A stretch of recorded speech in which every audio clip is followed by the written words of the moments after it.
Hi అండి. ఎలా ఉన్నారు అందరూ? నేనైతే చాలా బాగున్నాను. మన ఛానల్‌ని ఎవరైనా ఫస్ట్ టైమ్ చూస్తున్నట్లయితే మన ఛానల్‌ని ప్లీజ్ సబ్స్క్రైబ్ చేసుకోండి. మేము మా ఊరికి జాతరకు వెళ్ళాం కదా! అండ్ జాతర అయిన నెక్స్ట్ డే ఇక్కడ నాటకం వేస్తారని చెప్పేసి అన్నారనమాట. ఇంక మేము బయలుదేరాము. నా లైఫ్‌లో నేను చూడను అనుకున్నది చూశాననమాట. అదే ఈ నాటకం అని చెప్పచ్చు. ఎందుకంటే మన జనరేషన్‌లో ఇలాంటివి లేవు. నాకు తెలిసి ఇలాంటి నాటకాలు ఏఎన్నార్ గారి టైంలో, ఎన్టీఆర్ గారి టైంలో అప్పట్లో వేసేవాళ్ళు అని విన్నాను. అండ్ పాతకాలం సినిమాల్లో చూడడం తప్ప అసలు ఇలాంటివి ఉంటాయని కూడా తెలీదు. అక్కడి వరకి టీవీలో పాత సినిమాల్లో చూడడం వరకే పరిమితం అనమాట. రియల్‌గా ఎక్స్‌పీరియన్స్ చేశానండి. వావ్! అని చెప్పొచ్చు. వాళ్ళ ఎనర్జీ అయితే వేరే లెవెల్ అండి. సేమ్ మన బ్యాకొచ్చేసి ఒక పరదాలాగా ఉంది. రాజ్యం లోపట ఎలా ఉంటుందో అలా. అండ్ వాళ్ళు హార్మోనియం వాయిస్తున్నారు లైవ్‌గా. వాళ్ళు జానపదాలు పాడుతూ నాటకం అయితే వేశారు. నిజంగా హ్యాట్స్ ఆఫ్ చెప్పొచ్చు వాళ్ళకి.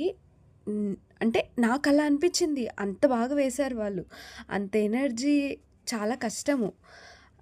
అయితే నాటకం వేశారు. నాటకం వచ్చేసి మన కురుక్షేత్ర యుద్ధందనమాట. యుద్ధానికి ముందు కృష్ణుడి దగ్గరికి వెళ్తారు కదా! అర్జునుడు అండ్ దుర్యోధనుడు. ఆ స్కిట్ అయితే వేశారు. బట్ సారీ, నేను పూర్తిగా అయితే చూడలేకపోయాను. చాలా నిద్రొచ్చేసింది. ఇంటికైతే వెళ్ళిపోయామనమాట. బట్ కొంత అయితే తీశాను కదా! అక్కడి వరకైతే చూసేసేయండి. చూడని వాళ్ళు ఎవరైనా ఉంటే ఫస్ట్ టైం చూస్తున్న వాళ్ళు మన ఛానల్ని లైక్ చేసి సబ్స్క్రైబ్ చేసుకోండి. అండ్ మీకు ఎలా అనిపించిందో కామెంట్ చేయడం మాత్రం మర్చిపోవద్దు. అండ్ ఇంక నేను మాట్లాడను, వీడియో మొత్తం కూడా చూసేసేయండి. అక్కడ ఎలా ఉంది, వాళ్ళు ఎలా మాట్లాడారు అనేది. ఓకేనా?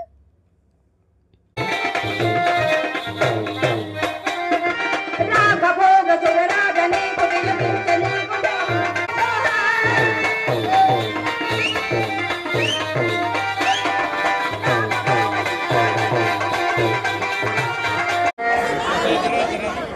12 ఏళ్ళు అరణ్యవాసము, 1 ఏడు అజ్ఞాతవాసము పూర్తి చేసి వచ్చినను కౌరవులు మా రాజ్యభాగము మాకిచ్చుట మనసొప్పుకున్నది.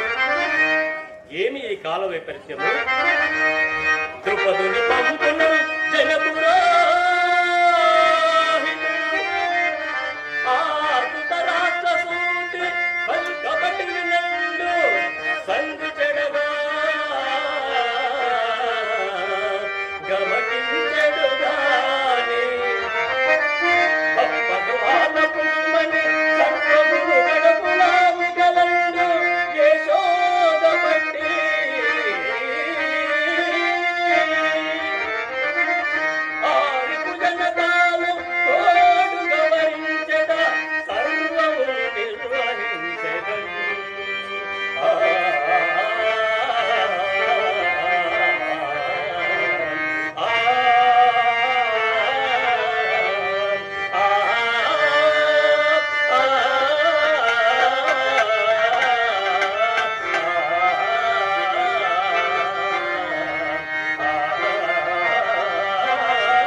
కురుక్షేత్ర సంగ్రామమున నా సహాయం వర్తించుటకై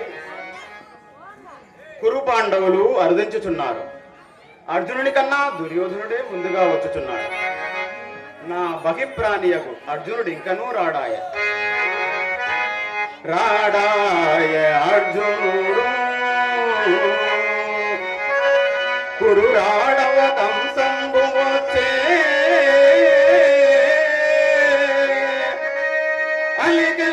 తోడుగరమ్మని నన్ను కోరగా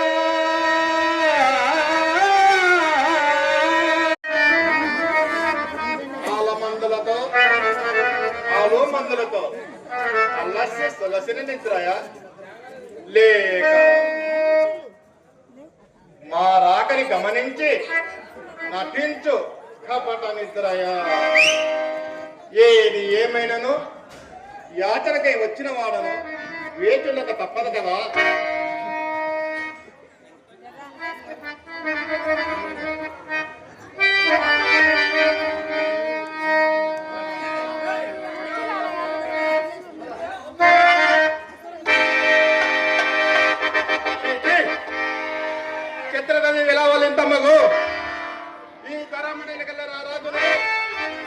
నలుగురు సోదరులకు అగ్రజునునై ఒక గోపాలకుడి పాదముల చెందయా ఈ రారాజు కూర్చున్నట అసంభవం.